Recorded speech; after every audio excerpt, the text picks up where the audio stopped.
Hello, parishioners. Father Mark, and we're on day 79 of the Bible in a Year, and we are hearing and reading chapter 34 of the book of Numbers and the book of Deuteronomy, chapter 33. The book of Numbers is talking about the geographical limits of Israel, and that shows that Israel is a real historical, geographical place that God promised for His holy people. But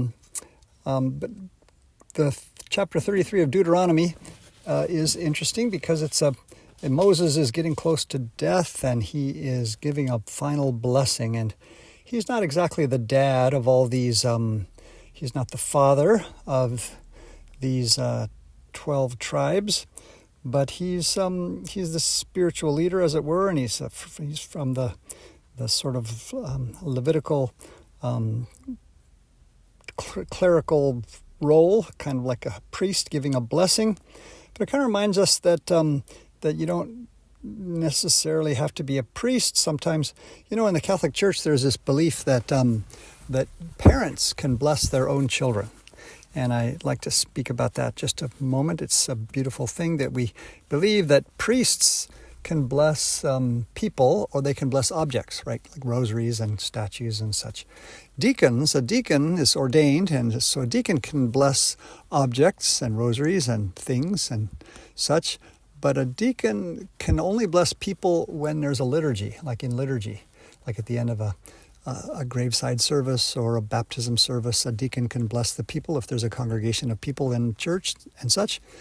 But a deacon can't bless people just out in the streets and such. So that's one thing that church believes. But very interestingly, the church believes that parents can bless their own children. And that's really interesting. Sometimes in some cultures, I know that people in Mexico and Latin America, they have this custom of, the children before they go off to school or whatever, the parent would, make the sign of the cross on their forehead with the thumb, or just give a blessing, with their hand with the sign of the cross over their children. And this, we believe, is a real blessing because a parent has spiritual authority over their own child. Just like a priest can lay hands or, give a blessing to people because he's a spiritual father of the people. But a parent can do that over their own children. And so that's kind of interesting. And then another thing the church believes is that anyone can bless themselves, right? You can bless yourself. With the sign of the cross, you make the sign of the cross over yourself, you bless yourself, and that is a real blessing too. Imagine, you really are blessing yourself because you have a spiritual authority over your own body or your own self. So that's a very interesting thing that the church teaches us. And so be sure to make the sign of the cross often, especially in times of temptation or difficulty. So that's blessings, okay. And but here we've got Moses praying for these tribal leaders and for these tribes, and making prophecies, predicting things about them. He's giving these long prayers of blessing. He's asking God for certain things for them. And that's what intercessory prayer is, saying, being specific, if you have children, you should pray to God and ask for certain things, real things.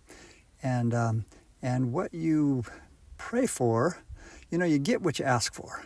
That's one thing. In the old long prayers, there used to be longer prayers in the old Latin blessings of things, kind of exorcism prayers over objects and such. But you get what you ask for, if evil spirits are kind of bound and unable to get close to certain things if they've been blessed in certain ways. And so you get what you ask for as far as blessings and prayers. So intercessory prayer is very important. So here Moses is praying for certain things for each of these tribal leaders and for each of these tribes. And so it kind of becomes reality. Prayer and intercessory prayer, you get what you ask for.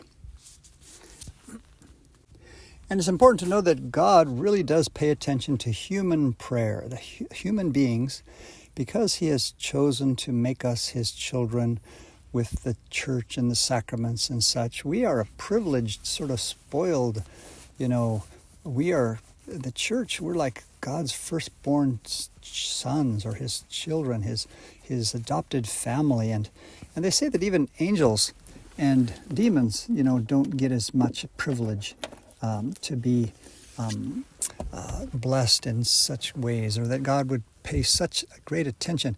Because as it says in the letter to the Hebrews, God didn't become an angel. He came even lower than the angels and became a man. He became flesh. He became a little squishy baby and born in Bethlehem, and he joined our human family. So God has a tender place in his heart, and he listens to human prayer. So even if you're praying for anyone, you don't have to be a priest, or you don't have to be the father or parent of the person. You can pray for things, and God hears prayers, and that can be even more powerful than angels or demons. So I once heard an exorcist say that the human will is the most powerful operative force in the universe. And what's he mean by that? It means that when humans pray for things, it happens. Something happens, because God is really... And so, for example, if you pray to your guardian angel, you ask your guardian angel to help you and to protect you, well, then the guardian angel can actually do more for you and help you more. And if you also, there are people who are against us, people who are maybe satanic or in covens or cults who, do black magic, and they ask for favors from demons and from evil spirits. An evil spirit is not able to do things or to attack us. But if someone gives a curse or sort of empowers them, human will can empower a demon. So in other words, if witches and warlocks or people who are doing New Age things, put a curse on someone or ask a demon to attack someone or to harm someone, then the demon is actually able to do more against that person, because kind of a human being has prayed to a demon to do so. So basically, kind of saying that human will, human desire, is the most powerful thing, even among the angels and evil spirits. It's just so we just lowly human beings, kind of funny, squishy, half angel, half animal beings, human beings on this little planet. We are the kings of the whole universe in a certain way. So God has chosen us, and so we need to pray for each other and make intercession for each other and intercede, and we'll get what we ask for, because it really does make a difference. So let us pray for one another.